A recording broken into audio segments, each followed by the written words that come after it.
Bedah Surat An-Nas bukan cuma pengusir setan, tapi strategi anti bangkrut dan filter rezeki. Bayangin deh, selama ini kita baca surat An-Nas mungkin cuma pas lagi ketakutan, pas ngerasa ada gangguan gaib, atau sekedar jadi surat pendek pas sholat. Tapi sadar nggak sih? An-Nas itu sebenarnya adalah ultimate security system buat mentalitas finansial kita. Apalagi kalau kita hubungin sama konsep sedekah. Kita mulai dari ayat pertama. Qul a'udzu birabbin nas. Katakanlah, aku berlindung kepada Tuhannya manusia. Di sini, kita lagi login ke server pusat. Kita mengakui kalau Allah itu Rob, yang punya dan yang ngatur semua manusia. Hubungannya sama sedekah? Kalau lo sadar Allah itu bosnya semua manusia, lo nggak bakal takut ngasih duit ke orang lain. Kenapa? Karena lo tahu, lo lagi nyuap bos besar buat jaga aset lo lewat tangan-tangan manusia yang lo bantu. Masuk ke Malikinas, Raja Manusia. Ini kode keras soal kepemilikan. Kalau lo merasa harta itu punya lo, pas sedekah pasti rasanya kayak kehilangan, sakit hati, atau sayang ya duitnya berkurang. Tapi kalau lo sadar Allah itu rajanya, berarti lo itu cuma bendahara. Bendahara mah tugasnya nyalurin duit, bukan numpukin doang. Sedekah itu cara lo buat bilang, "Bos, nih amanahnya udah gue salurin ke rakyatmu." Makin lincah lo nyalurin, makin dipercaya lo pegang anggaran yang lebih gede lagi. Terus ada ilahin nas, sembahan manusia. Ini soal prioritas, bro. Seringkali kita itu menyembah saldo rekening tanpa sadar.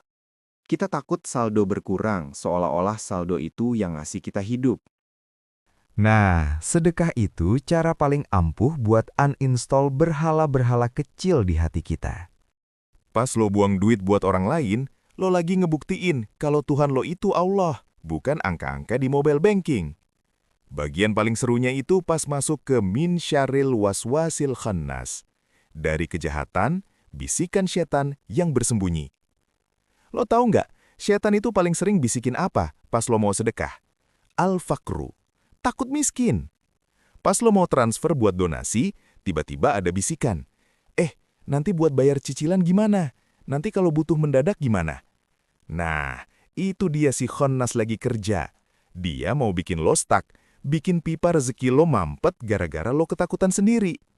Alladzi yuwaswisu fi sudurin nas. Bisikan itu masuknya ke dada, ke mental.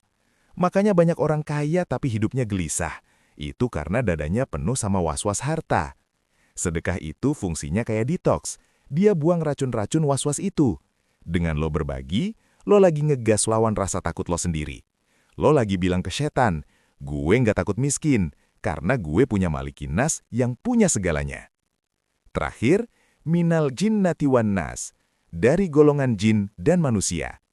Ini pengingat, kalau gangguan itu bisa datang dari mana aja, termasuk lingkungan yang bilang, ngapain sih lo sedekah mulu, mending buat beli barang mewah. Surat An-Nas ngajarin kita buat punya filter yang kuat. Jadi intinya apa? Surat An-Nas itu bukan cuma soal ngusir jin, tapi soal ngejaga hati supaya nggak pelit, nggak takut berbagi, dan tetap sinkron sama sumber rezeki yang sebenarnya. Sedekah itu adalah bukti nyata kalau lo udah benar-benar berlindung ke Allah, bukan berlindung ke tumpukan harta lo. Gimana? Masih merasa berat buat sedekah? Atau malah makin ngerasa gatel mau nyalurin amanah dari Malikinas hari ini? Ingat, pipa yang airnya ngalir terus nggak akan pernah berlumut.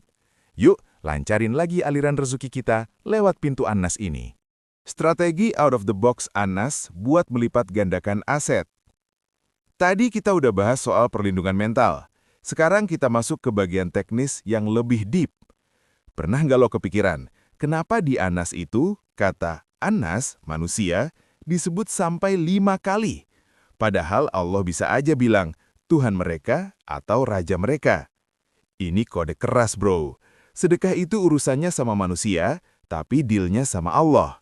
Dengan nyebut manusia berulang-ulang, Allah pengen kita sadar kalau jalur langit itu pintunya ada di jalur bumi. Kalau lo mau urusan lo dipermudah sama Rabbun Nas, Tuhannya manusia, Ya lo harus baik-baikin dong ciptaannya yang namanya manusia itu lewat sedekah. Ini tuh semacam networking paling elit. Lo nolong satu orang di bumi, owner seluruh manusia langsung lirik lo. Terus coba perhatiin kata al-khonas. Secara bahasa itu artinya sesuatu yang mundur maju atau muncul tenggelam. Ini persis banget sama mentalitas kita pas mau sedekah. Pas lihat video sedih, wah gue mau sedekah nih, muncul. Pas mau buka aplikasi banking, tapi besok ada promo diskon, mundur atau tenggelam. Nah, surat Anas ini ngajarin kita buat decision making yang cepat. Sedekah itu jangan dikasih jeda buat si khonas ini bisikin kalkulasi matematika manusia. Karena kalau lo pakai matematika manusia, 100.000 dikurang 10 sama dengan 90.000. Tapi kalau lo pakai sistemnya Malikin Nas, 100.000 dikurang 10 itu bisa jadi 1 juta, karena ada faktor keberkahan dan proteksi dari musibah yang nilainya jauh lebih mahal dari duit 10.000 lo itu. Masuk ke ayat alladzi yuwaswisu fi sudurin nas. Kenapa yang diserong sudur, dada? Karena dada itu tempatnya niat. Setan itu nggak peduli lo sedekah berapa. Yang dia serang itu, kenapa lo sedekah? Dia bakal bisikin, sedekah biar dibilang dermawan ya, atau sedekah biar dapat ganti 10 kali lipat ya. Kalau niat lo udah kena spam kayak gitu, sedekah lo jadi nggak pure. Anas ngajarin kita buat clear cage setiap kali mau berbuat baik. Berlindung ke Allah supaya sedekah kita itu murni karena kita butuh Allah, bukan karena kita pengen pamer ke manusia. Sedekah yang paling powerful itu adalah yang bikin lo merasa makin kecil di hadapan Allah, tapi makin besar manfaatnya buat orang lain. Terakhir soal minal jinnati wanas. Ini tuh reminder soal ekosistem. Terkadang yang bikin kita berhenti sedekah itu bukan cuma jin, bisikan gaib, tapi juga manusia, omongan orang. Alah, gaya banget sedekah, utang aja masih ada. Atau, sedekah kok diposting, riya loh. Surah Anas ini adalah perisai anti-toksik. Lo nggak usah dengerin jin atau manusia yang bikin langkah lo berat buat berbagi. Lo fokus aja sama Ilahin Nas, Tuhannya manusia. Kalau bos besar udah bilang oke, omongan netizen atau bisikan setan itu cuma noise yang nggak perlu lo dengerin. Jadi kesimpulannya, surat Anas itu adalah manual book buat jadi orang kaya yang merdeka. Kaya karena hatinya nggak diikat sama harta, dan merdeka karena nggak bisa disetir sama rasa takut yang dibisikin setan. Tiap kali lo baca surat ini, bayangin lo lagi nge-recharge baterai keberanian lo buat terus jadi saluran rizki Allah. Gimana? Makin kelihatan kan kalau surat yang pendek ini ternyata punya vibe yang kuat banget buat ngerombak cara kita ngelola duit dan hati. Rahasia frekuensi An-Nas dan teknik membuka sumbatan rezeki tersembunyi. Kita ubek-ubek sisi linguistiknya. Pernah sadar nggak kenapa surat An-Nas itu penuh dengan bunyi desis S, S, S di setiap akhir ayatnya? Nas, Malikin Nas, Ilahin Nas, Al-Khannas. Secara fonetik, suara desis itu kayak suara kebocoran atau suara bisikan yang halus banget. Di dunia energi rezeki, ini adalah simbol micro-leaking atau kebocoran halus. Sering nggak lo ngerasa duit lo kayak air? Perasaan nggak beli apa-apa, tapi saldo habis aja. Itu namanya rezeki yang nggak ada berkahnya. Ada bisikan halus yang bikin lo konsumtif. Ada bisikan halus yang bikin lo salah ambil keputusan investasi. Atau ada bisikan halus yang bikin lo merasa harus self-reward berlebihan, padahal itu cuma nafsu. An-Nas hadir buat nambal kebocoran halus itu lewat kekuatan sedekah. Coba kita bedah lagi kata Al-Khannas. Akar katanya khonasa, yang artinya mundur saat diingatkan. Ini rahasia besar bro. Sedekah itu fungsinya sebagai shock therapy buat ego lo. Pas lo lagi pelit-pelitnya, pas si setan lagi muncul membisiki ketakutan, lo hantam pakai sedekah yang agak ekstrim jumlahnya. Di saat itu juga, si setan bakal khonasa. Dia bakal lari mundur, karena dia tahu bisikannya nggak mempan lagi sama lo. Begitu setan mundur, pandangan lo jadi jernih lagi, dan lo bakal bisa melihat peluang rezeki yang sebelumnya tertutup sama kabut rasa takut. Terus perhatiin struktur hierarkinya. Rab, pencipta, Malik, pemilik, Ilah, sembahan. Ini adalah SOP atau Standard Operating Procedure kalau lo mau proposal hidup lo tembus. Rab, lo sedekah karena sadar lo sedang dirawat sama Allah. Malik, Lo sedekah karena sadar lo nggak punya apa-apa, lo cuma numpang lewat. Ilah, lo sedekah sebagai bentuk ibadah tertinggi. Kalau 3 mentalitas ini lo gabungin pas lo lagi ngulurin tangan ke orang susah, itu bukan lagi sedekah biasa. Itu namanya sedekah frekuensi tinggi. Efeknya apa? Allah nggak cuma kasih ganti berupa duit, tapi Allah kasih ganti berupa ketenangan atau sakinah. Dan lo tahu apa aset termahal orang kaya? Bukan rumahnya, tapi rasa tenang yang bikin dia bisa tidur nyenyak di atas kasur mewahnya. Kita masuk lebih deep ke ayat yuwaswisu fi sudurin nas. Kenapa suduron, dada, bukan kulub, hati? Karena dada itu ruang tamu sebelum masuk ke hati. Di dada itu tempatnya breath, nafas. Kalau lo sesak nafas, lo panik. Kalau lo panik, lo nggak bisa mikir jernih buat cari duit. Sedekah itu fungsinya melapangkan dada. Secara metafisika, tiap kali lo ngasih ke orang, ada beban emosional yang lepas dari dada lo. Begitu dada lo lapang, nafas lo tenang, otak lo jadi fresh, dan ide-ide kreatif buat nyari rezeki jadi mengalir deras. Sedekah itu, harfiahnya adalah oksigen buat bisnis lo. Terakhir, rahasia dibalik minal jinnati wan nas. Kenapa jin disebut duluan baru manusia? Karena musuh terbesar rezeki lo itu seringkali adalah hal-hal yang nggak kelihatan, invisible barriers. Mental block, trauma masa lalu soal kemiskinan, atau perasaan nggak layak jadi orang sukses. Itu semua jin dalam pikiran lo. Sedekah itu adalah bukti fisik buat mematahkan mental block itu. Pas lo berani ngasih saat lo sendiri lagi pas-pasan, lo lagi bilang ke diri lo sendiri, gue ini mental kaya, karena cuma orang kaya yang bisa ngasih. Begitu mental lo berubah jadi mental kaya, alam semesta tinggal menyesuaikan realitanya buat lo.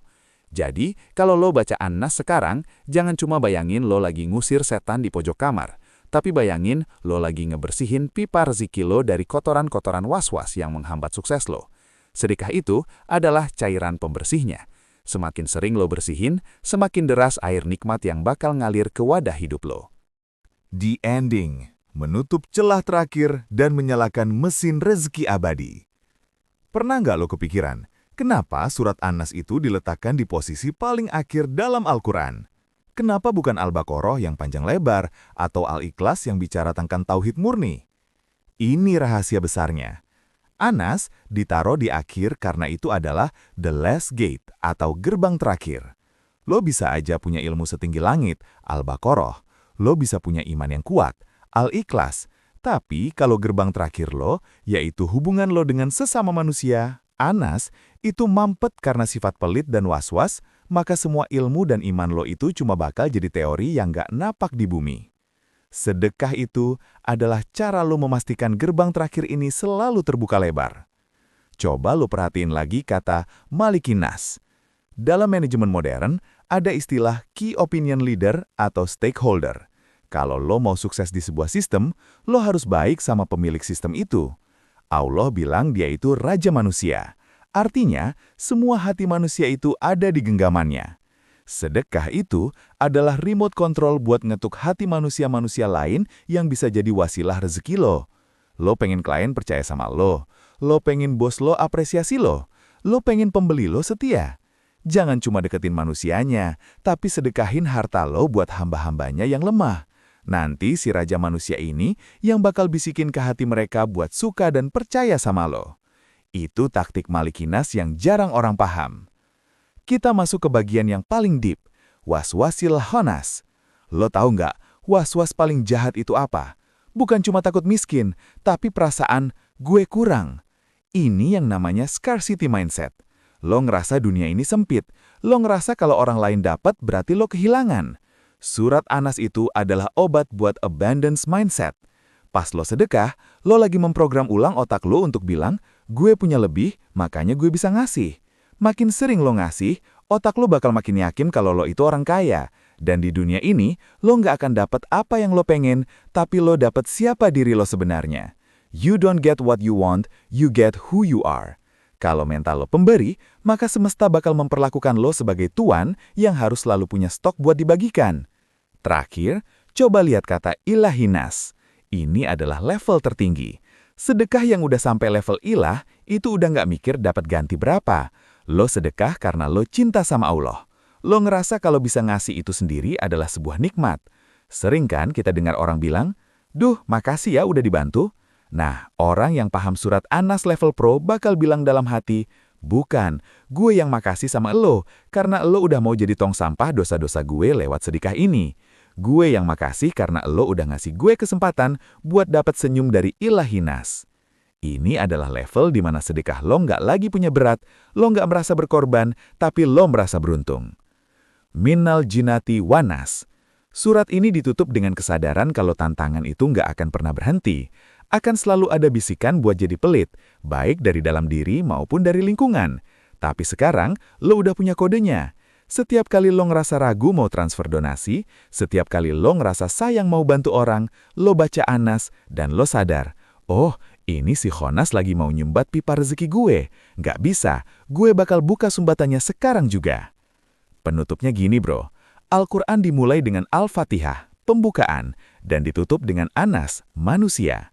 Artinya, perjalanan hidup kita itu dimulai dengan memuji Allah, tapi harus dibuktikan dengan cara bermanfaat bagi manusia.